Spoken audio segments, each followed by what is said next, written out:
Welcome to Not Milk Never Milk. Subscribe if you're lactose intolerant. You start by verifying basic prerequisites. This saves time.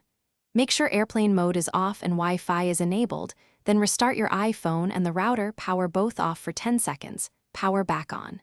If other devices connect, you know the network is working, which narrows the issue to the phone.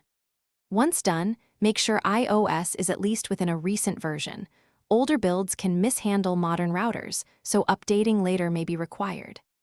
Now you dig into network settings to fix authentication or IP problems.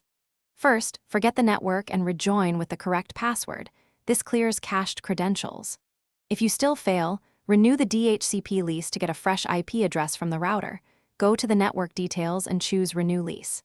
If connections remain flaky, reset network settings to clear saved Wi-Fi, VPN, and Bluetooth profiles.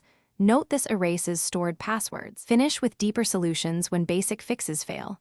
Update iOS to patch known Wi-Fi bugs. Software updates often resolve driver or stack issues. Try switching DNS to a public resolver like 1, 1, 1, 1 or 8, 8, 8, 8 to rule out DNS problems and reboot again. If connectivity still breaks, back up and perform a full restore to eliminate software corruption. Troubleshooting tip: if issues persist after restore, test on a different router. Persistent failure suggests hardware, so contact Apple support for diagnostics. Thanks for watching. If this was helpful, leave a like and consider subscribing. See you next time.